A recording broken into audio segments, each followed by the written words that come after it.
बढ़ रहा, लगातार बढ़ रहा अपराध।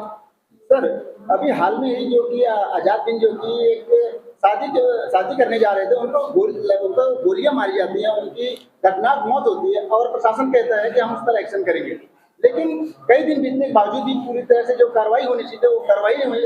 और आजाद समाज पार्टी के जिला अध्यक्ष एसपी मानव जी लगातार परिवार के साथ मिल रहे हैं और उनके मुद्दों की बात कर रहे हैं, लेकिन सर क्या इस तरह की शासन व्यवस्थाओं पर किस तरह से लगाम लगेगा?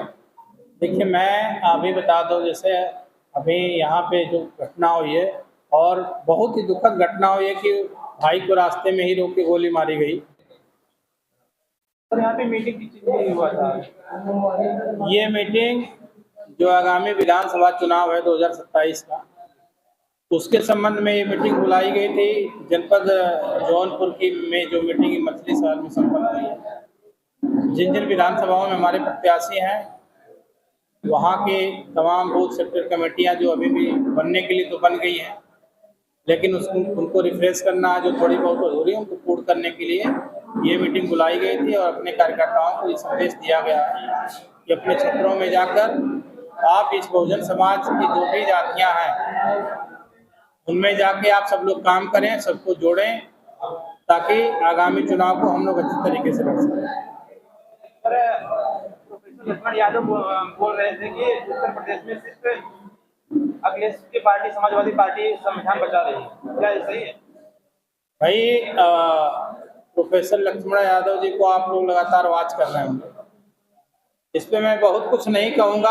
आप खुद जानते हैं कितना वो सही है और किस तरीके से एक पार्टी विशेष के व्यक्ति बन के रह चुके हैं। बात करेंगे बहुजन समाज की, लेकिन पार्टी विशेष की बात हमें शोभा नहीं देती उनके मुकाबले में। जैसे आपकी सरकार बनती है तो सबसे पहले उत्तर प्रदेश में क्या बदलाव देखेंगे?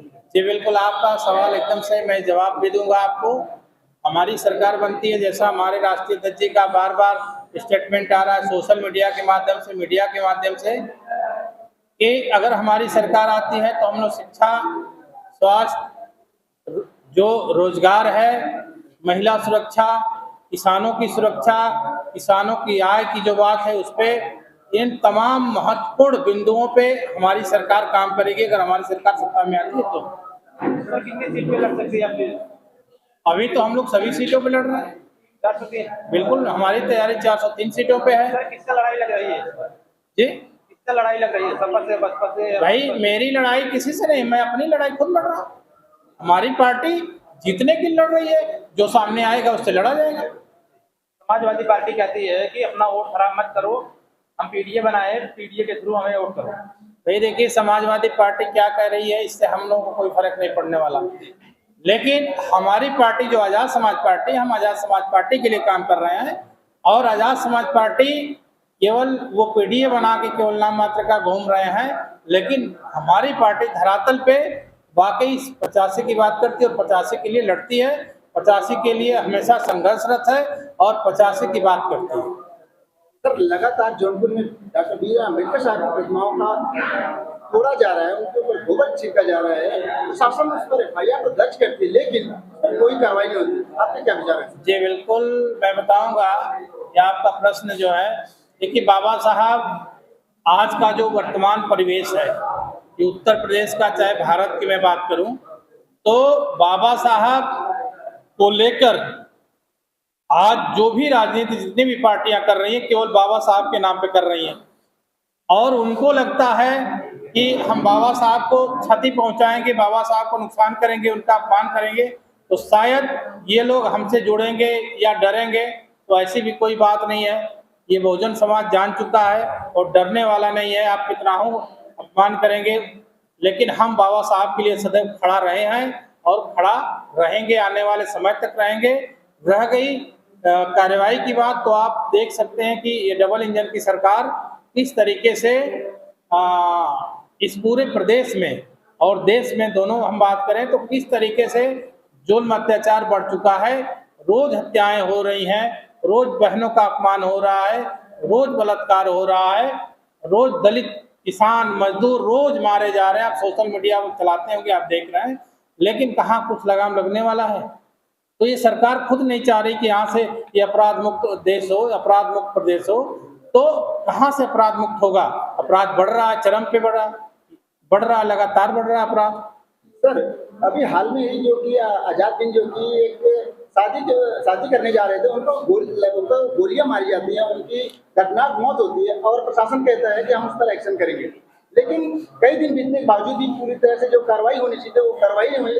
और आजाद समाज पार्टी के जिला अध्यक्ष एसपी मानव जी लगातार परिवार के साथ मिल रहे हैं और उनकी मुद्दों की बात कर रहे हैं, लेकिन सर क्या इस तरह की शासन व्यवस्थाओं पर किस तरह से लगाम लगेगा? देखिए, मैं अभी बता दूं, जैसे अभी यहाँ पे जो घटना हुई है और बहुत ही दुखद घटना हुई है कि भाई को रास्ते में ही रोक के गोली मारी गई और दिन दहाड़े गोली मारी गई। ये अब सोचिए कि अत्याचार कितना चरम पे है।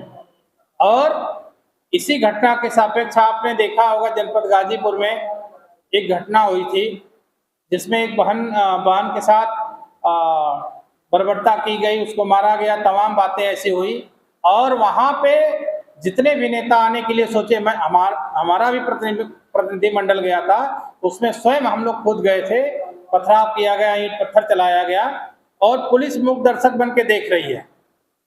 पुलिस वहीं पे थानाध्यक्ष महोदय हैं, सीओ साहब है, एसपी साहब हैं, सारे लोग वहीं पे, एसपी ग्रामीण हैं, सीओ सिटी हैं, मतलब कोई किसी को फर्क नहीं पड़ने वाला है, इतने आला अधिकारी हैं। और जो दबंगई कर रहा है, जो गुंडई कर रहा है, खड़े खड़े गुंडई कर रहा है, उसके ऊपर कोई कार्रवाई हो नहीं रही है। और जो लोग न्याय दिलाने की बात करते हैं उनके ऊपर कार्रवाई की जा रही है। तो आप सोच सकते हैं कि सरकार किस हद तक गिर चुकी है कि गुंडों को पाल रखी है, मवालियों को पाल रखी है और दंगा कराने का खुद काम कर रही है। सर आप देख रहे होंगे जो छात्र है, जो स्टूडेंट है, जो जॉब के लिए तो बताया जाता है कि आपको यहाँ पे जॉब है और बुलाया भी जाता है। और अभी आपने हाल में ही देखो कि वीडियो बहुत तेजी से वायरल हो रहा है, जो मुख्यमंत्री हेल्पलाइन में काम कर रही महिलाएं जो कि वो अपने हक की बात करती हैं तो उनको उठाकर बंद किया जाता है, उनको पीटा जाता है, पूरी तरह से पीटा जाता है। तो सर आपके क्या विचार है? देखिए, आपने जो हेल्पलाइन नंबर में काम करने वालों की बात किया, आप देखिए, आप डाटा उठाइए, पीछे जाइए। इस देश में कई लाखों की संख्या में रसोइयां हैं जिनका मानदेय नाम मात्र है, जिन्होंने लगातार लड़ाई लड़ी, लेकिन ये सरकार एक न सुनी। आज भी उनका मानदेय 1,500 से 2,000 रुपये है। आप रोजगार सेवकों को देखे होंगे, लगातार जाके राजधानी में प्रदेश का जो मुख्यालय है वहाँ लगातार उन्होंने धरना किया, कुछ भी नहीं हुआ। आपने शिक्षा मित्रों को देखा होगा, लगातार उन्होंने आंदोलन किया, नाम मात्र तनख्वाह, नाम मात्र मानदेय को लेके, उनकी मानदेय नहीं बढ़ाई जा रही थी। आपने अनुदेशकों को देखा होगा कि 2017 से हाई कोर्ट से लेके सुप्रीम कोर्ट की सिंगल बेंच, इसके साथ साथ सुप्रीम कोर्ट के डबल बेंच का जब फैसला आता है तो ये सरकार कहती है कि मैं आप लोगों को पैसा बढ़ा के दूंगा। ये शोषण नहीं है तो क्या है? ये सरकार, मैं तो शुरू में ही कहा कि ये सरकार लगातार केवल शोषण कर रही है, चाहे वो दलित हो, चाहे गरीब हो, चाहे किसान हो, चाहे मुस्लिम हो, चाहे पिछड़े हो, लगातार उनका शोषण हो रहा है, उनके ऊपर अत्याचार किया जा रहा है, इसमें कोई शक नहीं है। तमाम हजारों मुद्दे हैं जिसको आप सोशल मीडिया के माध्यम से और मीडिया के माध्यम से देख सकते हैं। सर एक आखिरी सवाल है सर, जो चुनाव होने वाला है, अभी आप देखेंगे सन 2027 को लेकर आप लोग लगातार लोगों के साथ मिल रहे हैं, मीटिंग हो रही है, तो क्या सर लगता है पहले विधानसभा चुनाव होगा या पंचायती चुनाव होगा? देखिए, अब ये तो सरकार की मंशा के ऊपर है, ये सरकार की मंशा के ऊपर, इस पर बहुत कुछ कहना भी उचित नहीं है। लेकिन ये सरकार बिल्कुल लोगों को घुमा के रखी है। जो भी पंचायत के चुनाव में जो भी साथी तैयारी कर रहे हैं वो भी आज शिथिल हो चुके हैं। बार बार लग रहा कि अब होगा, तब होगा, ये डेट आएगी, वो डेट आएगी, उसके बाद पता चल रहा है कि विधानसभा के चुनाव होंगे, पंचायती चुनाव बाद में होंगे। तो ये तो सरकार की मंशा के ऊपर है। सरकार इसलिए भी घुमा के रख रही है कि सरकार को ये डर है, उत्तर प्रदेश सरकार को डर है कि कहीं उत्तर प्रदेश में तख्ता पलट ना हो जाए। इस वजह से वो डर के मारे पंचायती चुनाव को यहाँ से डालने का काम की और विधानसभा चुनाव को पहले, क्योंकि पंचायती चुनाव को जो त्रिस्तरीय चुनाव होने वाला है उसको सेमीफाइनल मानती है। उसको लगा कि इसमें हम हार जाएंगे, इसमें हमारी सीटें घट जाएंगी, इसमें हमारे लोग वोट नहीं पाएंगे, तो फिर विधानसभा के चुनाव में हमें दिक्कत होगी। इसलिए हमें लगता है कि उस चुनाव को उन लोगों ने बाद में कर दिया, शायद विधानसभा का चुनाव पहले हो।